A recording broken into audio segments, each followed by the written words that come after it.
Good evening, everyone. My name is Rosetta Clay. I'm the Assistant Vice President of Engagement at Illinois Wesleyan. I really appreciate you joining us tonight. This is going to be a very fruitful discussion, and it really is a discussion, very limited presentation moments. We want to hear from you. We're closing out day 3 of Illinois Wesleyan's Homecoming 2020. I hope you've had an opportunity to participate in some of the events that have been going on so far in our week-long virtual celebration. We are continuing our traditions by hosting an event this evening for the Minority Alumni Network, or MAN for some of us. And this is a staple during homecoming, not only for alumni of color to reconnect with one another, but we've always made a point to invite students of color because we know how valuable it is for them to interact with alumni who look like them and have shared experiences so they can learn and draw from their time at Wesleyan. We also have other alumni supporters and allies in attendance, as they have always been in the past as well. Obviously, tonight's gathering is different because we're not in person, but also because we will be sharing a proposal about the future of alumni of color at Illinois Wesleyan. As we all know, the last few months have been extremely difficult, painful, and downright exhausting for Black people in this country, and it has made others uncomfortable. It has also brought about necessary conversations, some change, and an impetus for progress. IWU is no different. As now seem to be the appropriate time to expedite a timeline for an evolution to create opportunities for alumni of color to have greater impact. But before making any change, as I said, we certainly wanted to hear from alumni of color, which is the purpose of tonight's discussion. So a few reminders about how the webinar will be conducted. As I said earlier, if you are not speaking or presenting, please have your sound on mute. And if you'd like to speak, you can use the raise your hand function and I will acknowledge you. I also encourage you to participate via the chat function. We will get to those questions as well. I will make every effort to do that. Also, in case you have to leave early or if you'd like to share this webinar with others, it's being recorded and will be posted on our YouTube channel for future viewing. And now I'd like to introduce Derrick Tillman-Kelly, class of 2009, who is the Vice President of Affinity Groups for the Alumni Association Board of Directors. In this role, he is the liaison for the Council for Women, Pride, Alumni Community, Internet Network, which gives him a great perspective to lead this discussion. And Derrick is just an all-around great guy. Those of you who know him know that. So anyway, Derrick, thank you again for your unwavering support of Illinois Wesleyan and always being a sounding board for me. But I'd like to turn it over to you to begin our discussion. Thank you so much, Rosetta. I appreciate us being able to have this opportunity. I do acknowledge that President Nugent and Board Chair Tim Zerlong are on the call tonight as well.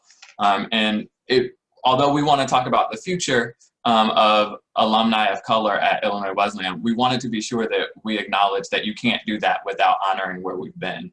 And so the Minority Alumni Network is coming up on its 30 years of existence with its founding in 1992.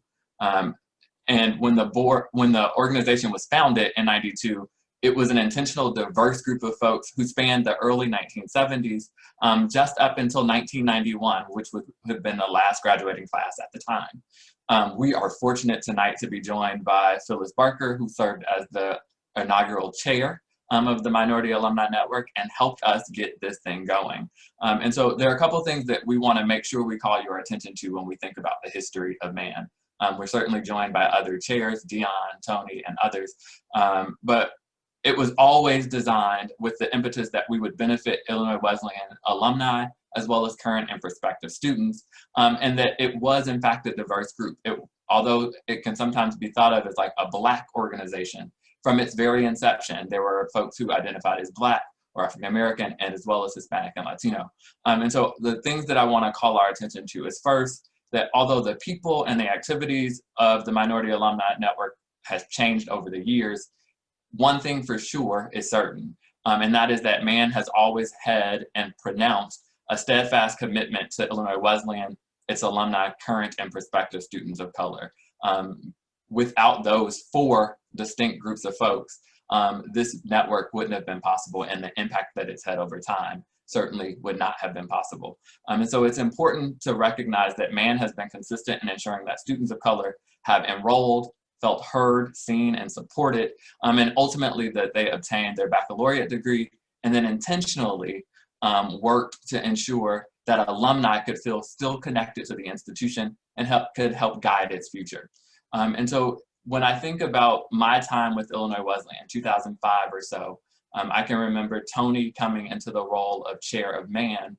And even from the time Tony took the role, we started having conversations about where the future of MAN was. The student population was starting to change somewhat. It was not so predominantly Black, but had more Asian and Latinx students. And so we began to think of an intentional conversation of where we might go together in the future. And then most recently, we were joined with chair by Mary Miller. And so I'll turn it over to Rosetta to talk about where the university has had conversations since that time. Thanks, Derrick. And so present day, as Derrick mentioned, Mary Wilson is the current chair of MAN and will be stepping down. And she and I, when I started 2 years ago, had started having conversations about the evolution of MAN and what that meant, including the name of the organization and how it could be have greater impact and be more impactful on campus. Because over the last couple of years, attendance for events has waned. There just hasn't been that type of participation as it would normally have been.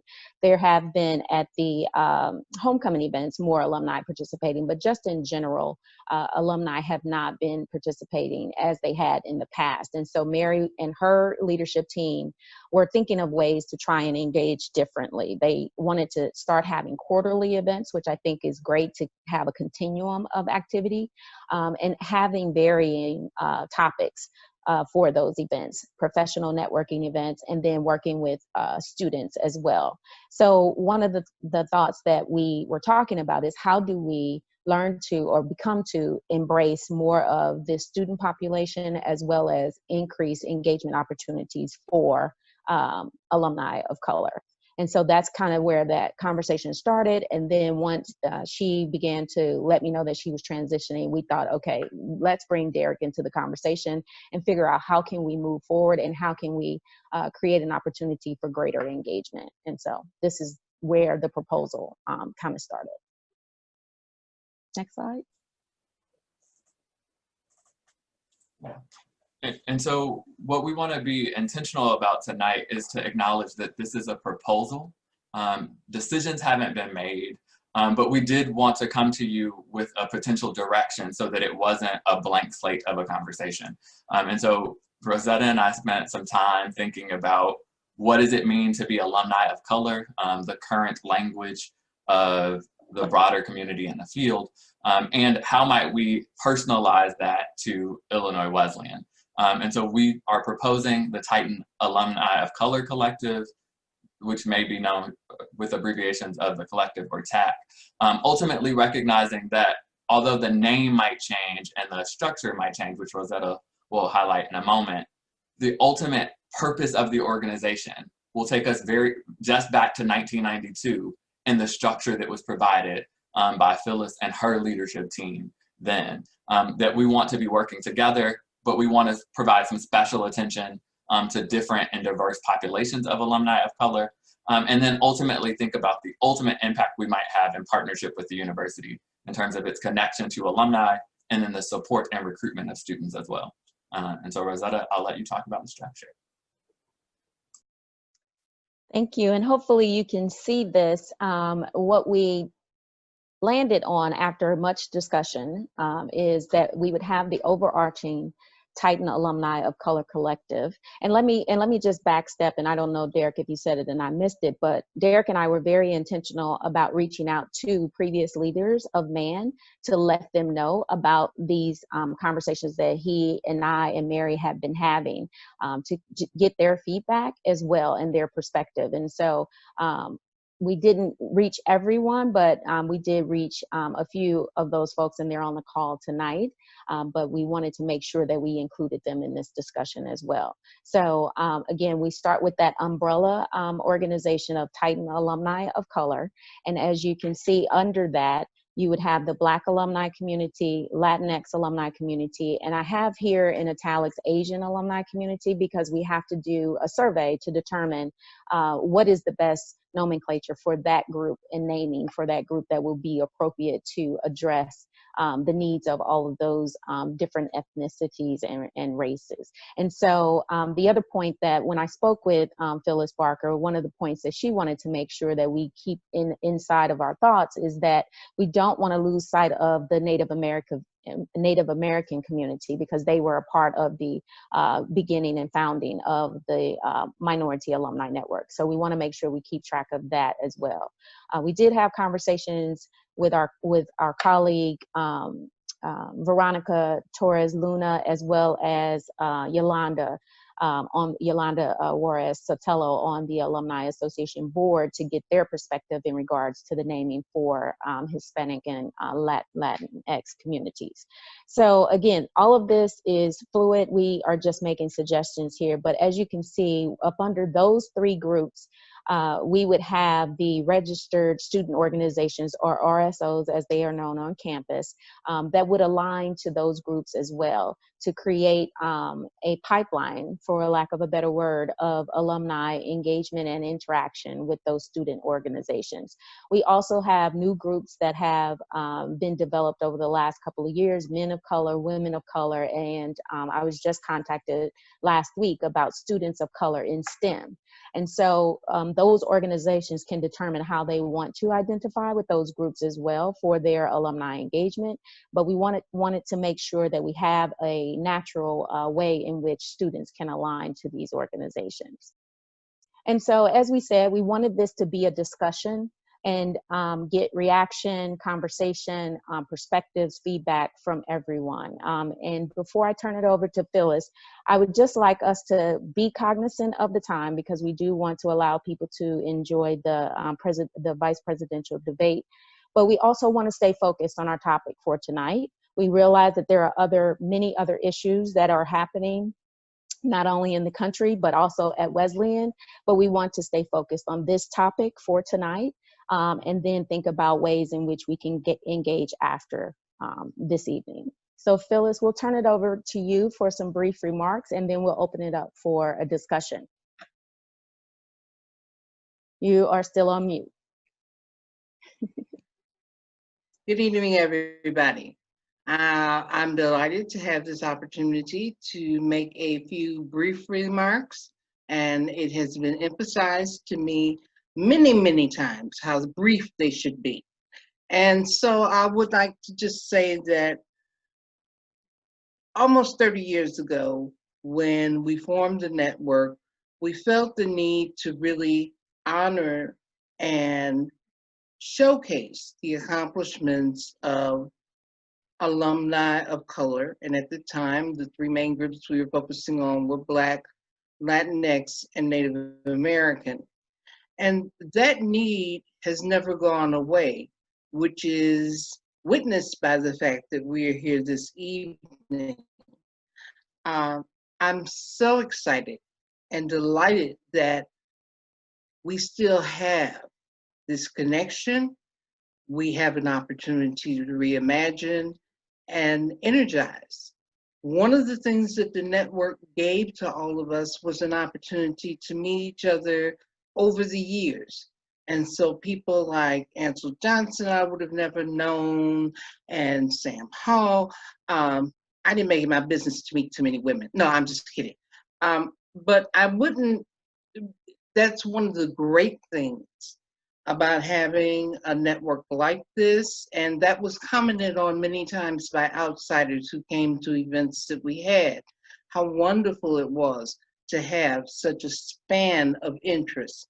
We had, originally we used to have a lot of events, and so I'm very much interested in us continuing that, because continuous contact does help definitely to support engagement.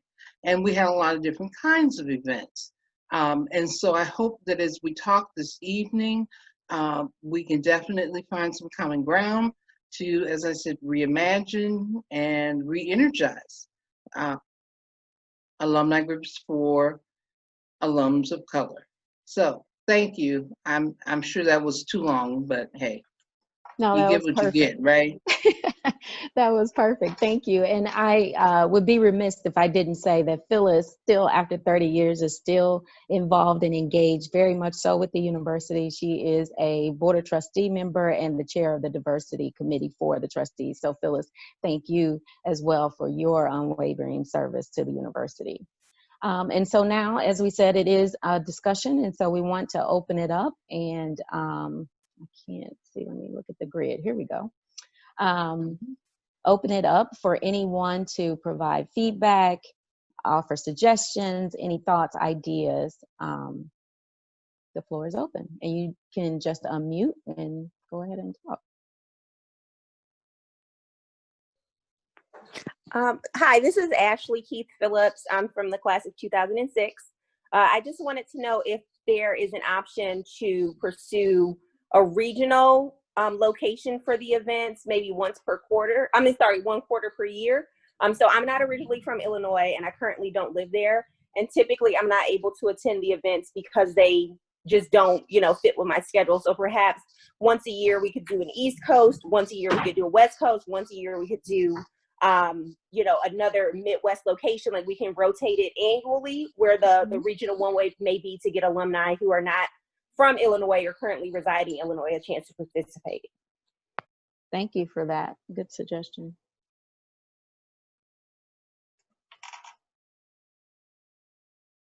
I certainly didn't expect it to be this quiet.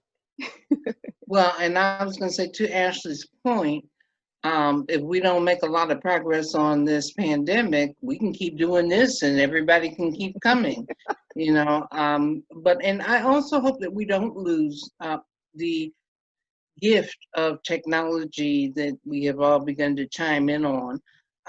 We could take a 5-minute break and everybody go get a cocktail. I'm just kidding. But I mean, we can do these things in a very social and friendly way. So yes, Ashley, we hear you on all sides. Mm-hmm. Okay, don't make me start calling names, because I can see names even if I can't see faces. Rosetta, this is Ellie. I think what's been proposed is very well thought out. I'm very appreciative that we are thinking of every group. And so I think it's a good plan. And I applaud the team for really reaching out to other alums, leaders. And so I'm very supportive as an alum.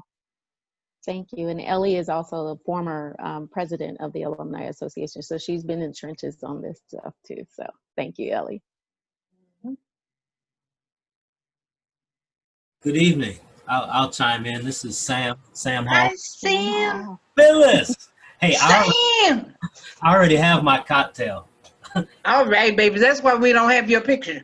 That's right.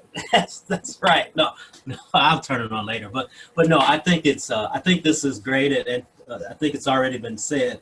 I think yes, we need to continue to engage each other with the technology. Right? We can do this quarterly or monthly or whatever, and just kind of check in. And I think that will foster more engagement.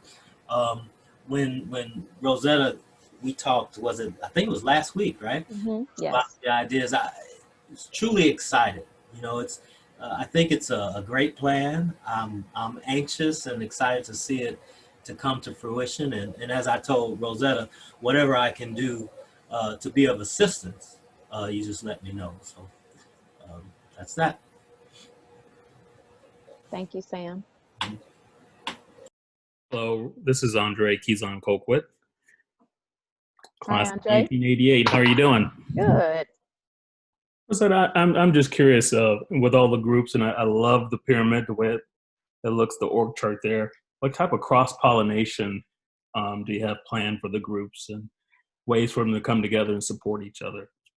Yeah, that's a really great question. And thank you for asking, Andre. That is the intent of the collective.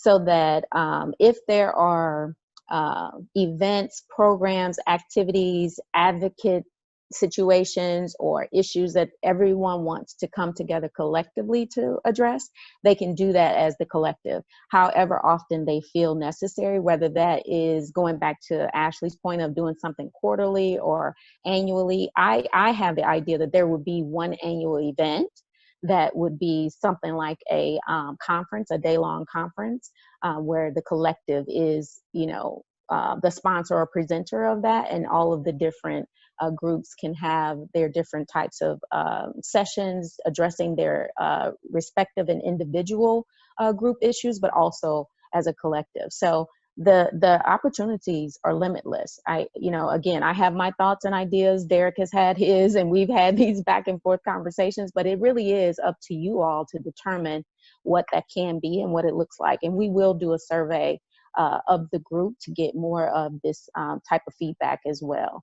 But the notion is that the collective can come together as needed and when necessary, however they feel to do so, but allow those different entities to operate on their own respective and individual experience levels for their own culture and their own experiences as it relates to what is going on within their identity group.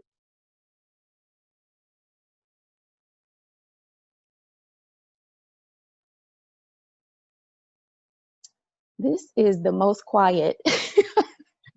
I can go. Thank Hi. you, Yolanda. I do have a question, and it might depend on who all is on the meeting. I'm curious as to if you all first have presented this org chart to any of the leaders of those student organizations. And second part, I would be curious how they would react to that, given that eventually they will be alumni. Very good question. And no, we have not. We are trying to kind of go in order, right, with the leadership, then the overall alumni body. But we have on our next steps to reach out to Hannah in the Office of Diversity and Inclusion to talk to the students about not only about this proposal, but about their needs, what their needs are, because we have a number of alumni who are concerned about the needs of students of color on campus. And we want to make sure we're addressing their needs and not just, thinking of what we think their needs are. But we definitely will be in contact with ODI and the students to get their perspective as well. And if I could just add to that, through the years, Man had a wonderful relationship with whomever was the president of the Black Student Union. And that connection was always extremely fruitful for doing things like a mentorship program. We used to have a chapel recognition program on campus, and they would get students involved. And so by all means, absolutely, student organizations, this gives, I think, a greater opportunity for us to have cohesion with student organizations. That's just my feeling. Hi, Sam.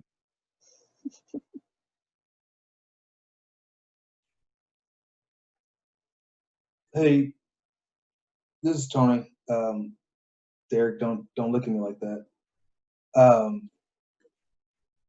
I think this is great. I think it's well overdue, quite honestly. It's been something Derrick and I have talked about over the years, Deanna and I have talked about over the years. This bringing the minority alumni network into the modern era of students on campus and alums after campus, but also just the way we look at diversity in general across the landscape. I think this is well overdue.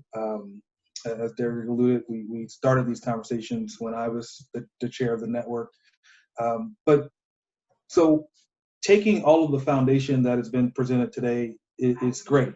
My question really revolves around, or my concern really revolves around what happens next. Where does the leadership of the organization come from?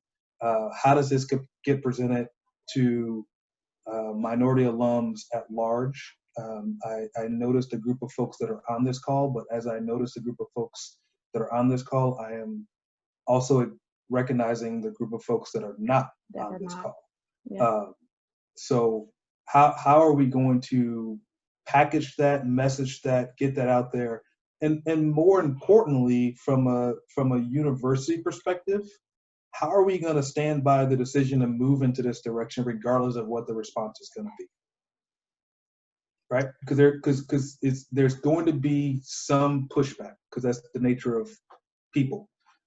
But is this a commitment that the university and the alumni board is making to move into this direction with a clear plan of how the leadership is going to be brought up into fold and how that leadership is going to be supported both within the organization and also on campus?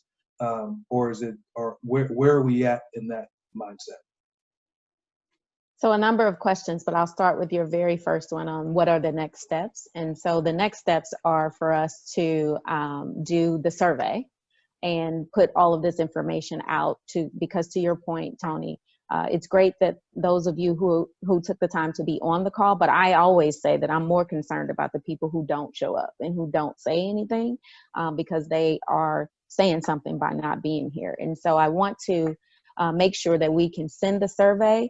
And I really am going to lean heavily on you all to help in pushing that out to your networks as well, because that's a part of our challenge is we don't have all of the right data to be able to get the information out, but we will make every effort to do so. So we will do what we normally do when there are NAN events is we'll send the information, the survey to that listserv. We'll post on the Facebook page. We'll put it on our website. We'll ask you to continue to share the information. We are going to make every effort to make sure all of the voices are heard. And that is the part that I've been saying since I got here is, we always get the discussion about the university isn't doing anything, but we want to make sure your voice is heard so that we can include it in the conversation. And if we don't hear the perspective, we don't know what the needs are and what people want. But we are going to make all of the efforts that we need to make sure that the information is shared as broadly and widely as it can be. To answer your latter question, I believe was in regards to how the university will support. That will be based on what the survey tells us, right? And so the university wants to support these activities, but it has to be based on what the information is telling us as well. We wouldn't be putting this out here if we didn't think now was a good time to do that. And so we want to make sure that everyone has stake in this as well, not just on the university side, but alumni of color as well want to be a part of moving this forward. And for the sake of folks, Rosetta has mentioned the survey a couple times, and we will talk about how that will be disseminated. Sure. But when Rosetta and I were developing it, we were intentional about it being at least a twofold part. So one is about the fact that Illinois Wesleyan's data on alumni can be better around racial identity. And so we're going to do some demographic cleanup through the survey engagement so that we know who is or who really are the alumni of color of Illinois Wesleyan, right? Because I think that is a critical part that we've been missing to make sure that we have who we need to have. But then the second part is talking about if Illinois Wesleyan University and an organization for alumni of color serve the community well, what would that look like? So we're intentionally asking the question of not just what kinds of activities do you want, but what is at the heart of the organization so that it meets the needs of alumni of color. Because we feel like if we can get that right, all the other parts we can add to it. But we want to make sure that we're in sync with who the alumni are and what they desire for us, how they desire for us to serve. And then the other part is always going to be Rosetta and I, from emails, phone numbers, they're accessible and available. And so people will be able to share that way as well. Because we know that surveys will get one aspect of the consideration, but we will also be hearing from folks, we imagine. And Tony, I just remembered a third part of your question was about how does the leadership develop? Again, that will be based on alumni because we will be looking for alumni for all of those individual groups as well as the collective group to be leaders. And so we will put a call out for that as well, and certainly ask that you all would encourage others to want to be a part of this, learn more about it. But again, we are not saying this is the final. We are saying from the beginning, this is a proposal. These are the thoughts that we're having, and we are continuing to have this conversation and discussion. One of the things we are certain of with the Titan Alumni of Color is that that collective will have a chair and a vice chair. And initially that chair will be the person who leads the Black alumni community. We feel for all the reasons of things that are happening in the country and in the world right now, as well as the history of man, that is important to do. And then we will figure out the other leader from there. But ideally, it should be, we are thinking, it should be the person who leads the Latinx community. Those are the two largest of the groups that we have right now. So that is what we're thinking. And only the chair of the Titan Alumni Collective will be a member of the Alumni Association Board of Directors. Everyone else will be members of their respective groups. But that person obviously will represent the collective. Tony, did that answer all of your questions? You sure you want to ask that? You sure you want to ask me that? I don't, but I just want to make sure I answered the ones you asked. Yeah, I do. I'm going to stop and let someone else speak. As Derrick said, his number, my number, we're always open for discussions. I just wanted to make a quick suggestion about the demographic. If you could cross-reference the man list with the Monica Taylor donations, I think that may be a space to be able to catch some information if people who've updated but didn't put it on the directory. Great, thank you for that. And since she brought it up, I guess I'll ask my other questions. You couldn't help yourself. I knew it. I knew it was coming too, though. I know. Listen. I have a unique perspective on this topic. You do. That's why we wanted you here. So there's a legacy and a history with man on a couple of events that have been paramount, in my opinion, and I think Dion and even Phyllis would agree, to some of the success of man in executing what we've wanted to do over the years for both alums and just as important students. The annual alumni picnic, the Monica Taylor Giving Circle, which I'm not sure where that stands right now within the Giving Circle structure. It's still there and going strong. Where is there consideration, one, for those programs and how they will continue, or that automatically just fall underneath the Black third of the organization, right? I don't remember what the name of it was, but does it fall directly, those just fall under that group? And secondarily to that is, which I also think is really important to consider, is where do our non-minority allies fit into supporting this opportunity or supporting this organization, both with influence around the rest of the university alumni base, but also being willing and wanting to get their hands dirty, right? Are we considering a place to bring in folks that are not just in those three categories? So that is where the collective is. That's where I see the collective. Again, open for discussion and conversation, but that's where I see the collective. But I also see it as people identifying with the groups that they want to identify with. It doesn't mean if you're a part of the Black alumni community, doesn't mean you can't participate in Latinx alumni community activities. That is not what this is. It is not a separator for that reason. It is a separator as needed and as necessary. But that is why the collective is there, so that others can come to that group or identify with those respective groups. I think that it is important for us to know, not only as the alumni community, but also as the Wesleyan community, that this is not intended to segregate. It is intended to bring everyone together, which is why we chose the word collective, because that is what it is about, is coming together with thoughts, ideas, activities, events, programming, as we always have with the with the Minority Alumni Network. So we want to make sure that we are still continuing to do the things that we've always done, but allow the spaces for people to be able to identify in the ways that they want. And so ultimately, to answer your question, does the picnic fall only to the Black alumni community? That's not my decision to make. That will be the decision of the groups to make, how you all wanted to continue that.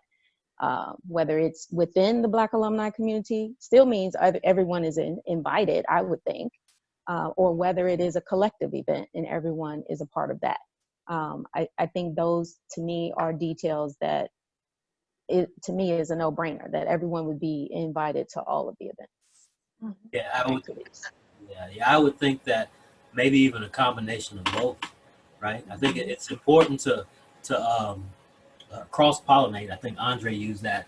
I like that, cross-pollinate. But I think it also is important to segregate, to use that word, right? I mean, because I'm just leave it at that. I'm not going. I'm not so mindful now of how much I'm talking because of Phyllis opening saying that everybody has this little bit of time. So I'm gonna stop. Please express yourself, though. I feel like I'm the one doing all the talking. I would suggest. I think that's great. I completely agree with everything you said. As you guys get to the point, or as the organization gets to the point of, these are the conversations that we're going to have with other alums, the folks that are not on this call, across the spectrum. Like, I think that point is really important. That the collective piece of the organization, I think, is really important, and the cross-pollination opportunity of all minority groups and the majority groups to be able to engage is just really, really important.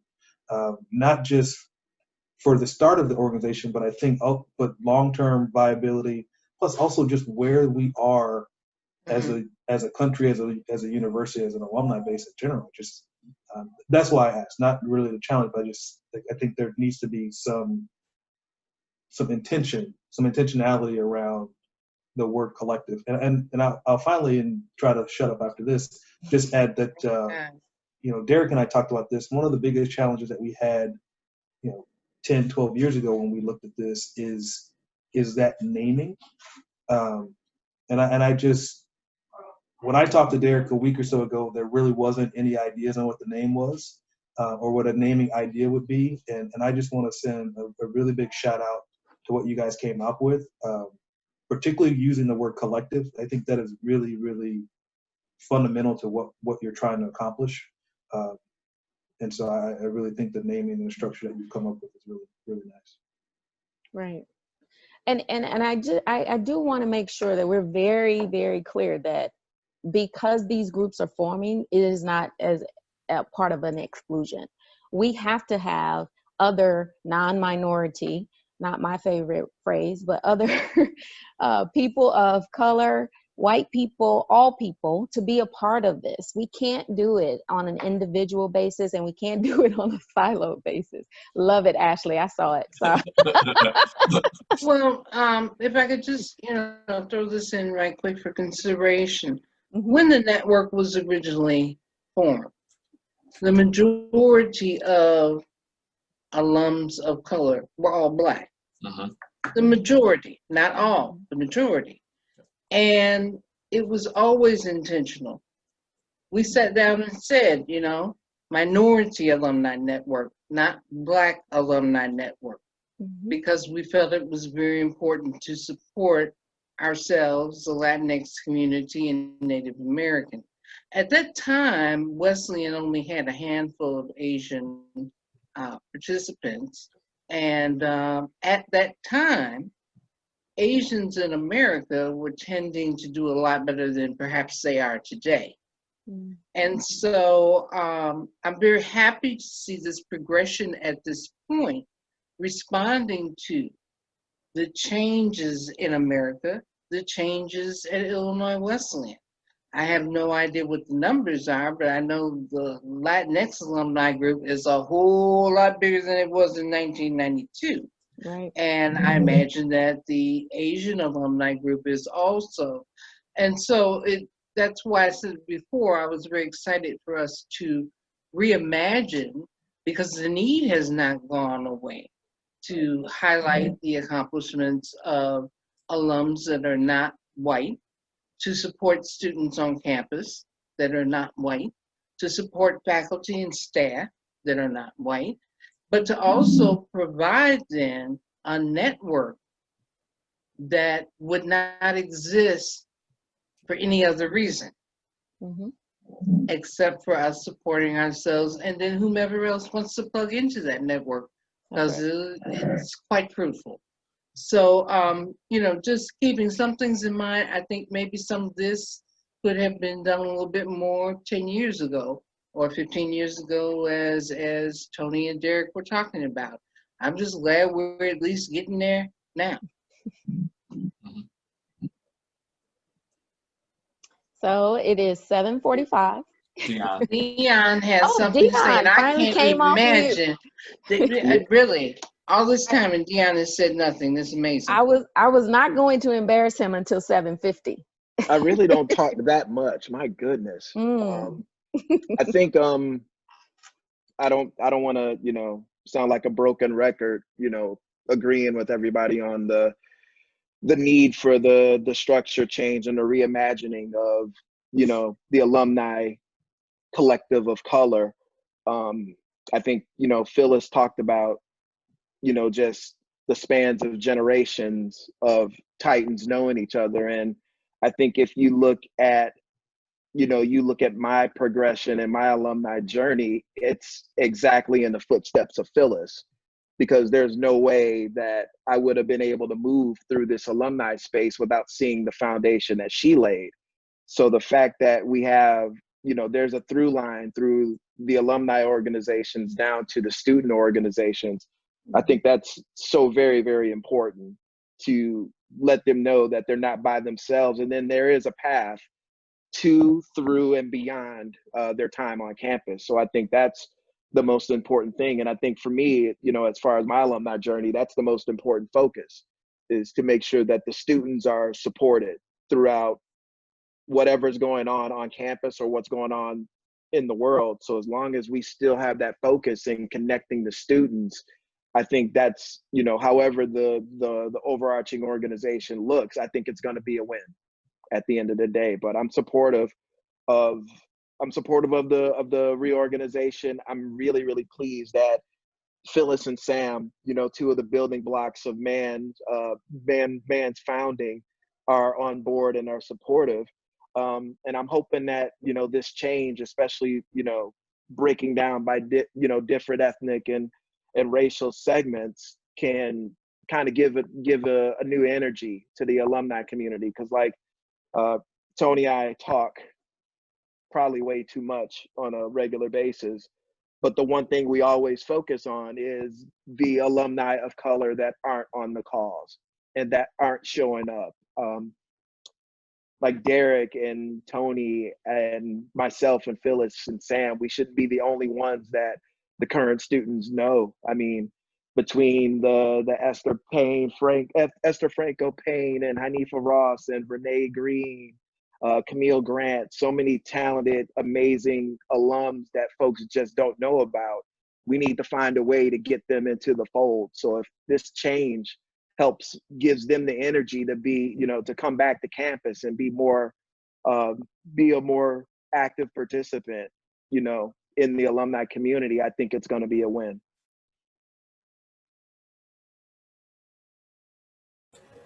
I will say, and thanks Dion, but I did reach out to my lifelong friends of Malik and Craig and Reggie, and they just had, I reached out too late.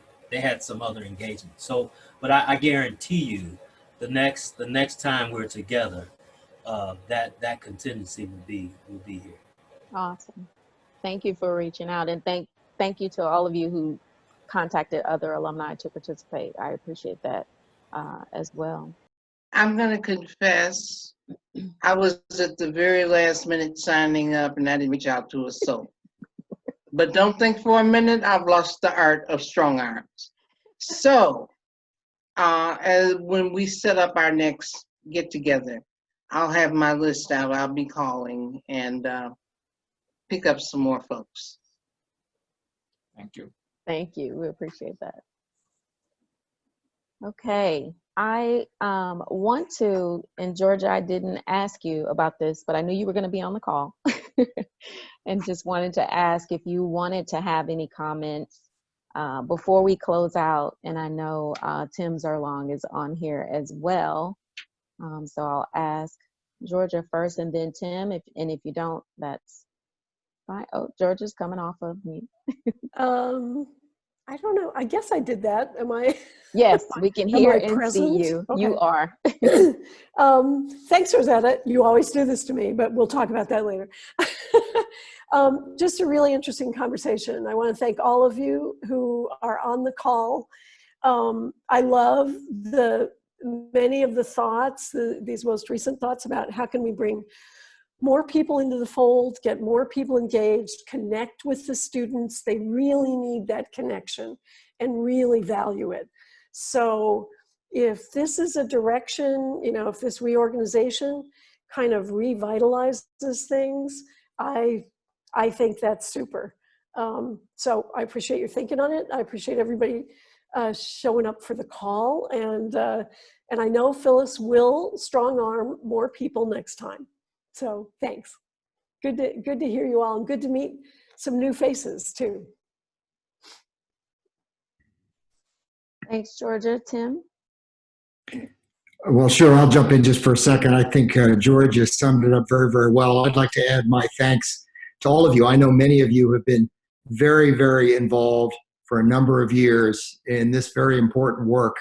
And hopefully, as I listen to your conversations about getting more participation, hopefully that's a key we can capitalize on, getting more involved. The good you're proposing will require a stronger level of participation to see that through. But as Georgia mentioned, we are very interested in getting our alumni more involved in more things to help support the university. All the work that you're doing is a great foundation that I know you're going to build upon very well. So thank you for that.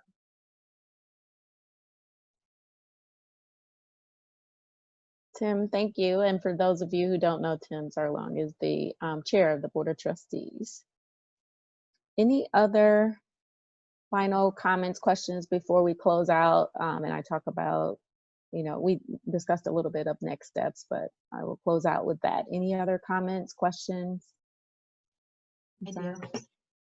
I thought of this as you all were talking about like getting kind of aligned on naming and reorganization.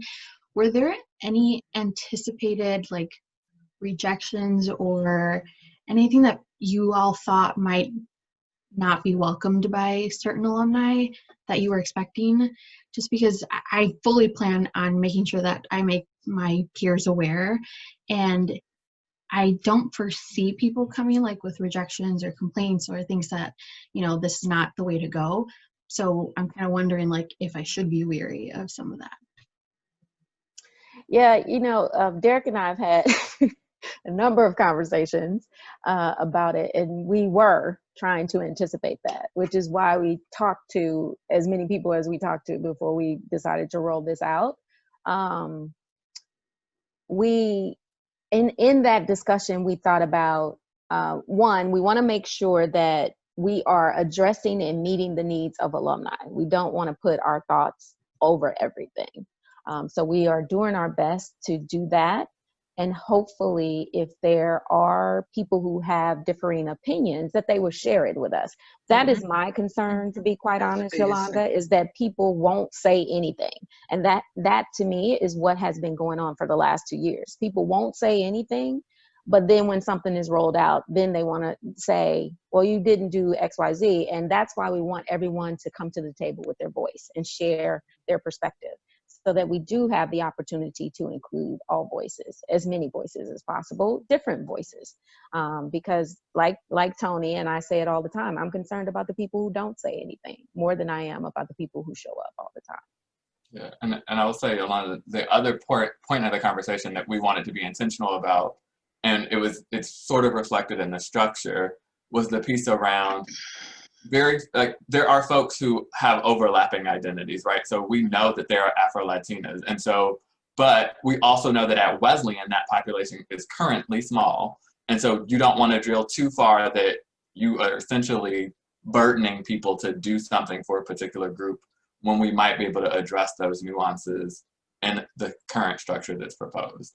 And so that was one of the spaces where we wanted to be intentional, that there are folks who are Black and Latinx, there are folks who are Black and Asian, or biracial, multi-right. And so we wanted to acknowledge that, but recognize that we would try to do it within a simplified structure that doesn't drill too deeply into the limited alumni base in any of those groups. And the other point for growth of that is why we left that open too, right? So ideally, one of the long-term outcomes that I hope to happen is that these groups will start to help recruit more students of color, right? And then that increases the population. And so then we have another pillar up under the collective that will address those needs. But right now, to Derrick's point, the pie is just too small to keep slicing it that way. But as we continue to grow, hopefully we will get to that point. And if there aren't any more questions, I'll just move into next steps. And so what we plan to continue to do is have these conversations, right? So that we can hear the different perspectives, opinions, suggestions, ideas, and thoughts. But we want to keep that going, but we will start this survey. We've already gone through a first draft of it. I'm sure we'll have another 2 or 3. And we might even send it to a few of you before we actually send it out, because that will help in making sure that we're getting all of the questions in there that we need to. So we'll do that. And then we'll also begin to start thinking about, what does this leadership look like? Start putting out calls for that. Because in my opinion, the more people who are involved, the better. And it creates that pipeline. Yes. So those are the first 3 things that we are going to be more intentional to make sure we are keeping on track to do. We hope to get the survey out before Thanksgiving for sure. I just keep thinking about all the other things that are happening, but definitely before Thanksgiving to get the survey out to everyone so that we can get this information compiled, share it with administration, but also share it with you so that we can make sure that we are addressing all of the needs that are there. Okay. So again, I want to, on behalf of Derrick and myself, just thank you all for participating this evening. It's a very important first step, and I really appreciate it. Again, I want to reiterate, there have been no final decisions. We will continue this ongoing conversation as I just shared, because we do want to create this engaging space that will start to shift the paradigm of engagement going forward at Illinois Wesleyan for alumni of color as well as students of color. Now, don't forget today's Titan Spirit Challenge, because we're still in homecoming, right? The Titan Spirit Challenge for today was to tweet or post a picture of you and your roommate from the time that you were in college. 30 years ago, Phyllis, 15 years ago, Tony, Dion. But also, I just want you all to continue celebrating with us the rest of the week. Tomorrow is something for the family with the Firefly Family Theater at 12 p.m. that you have some Titans. Please have them be a part of that. And that is Central Time. And it should be enjoyable for the entire family. At least we hope that it is. Again, thank you all for participating. Have a good evening and stay safe and stay well.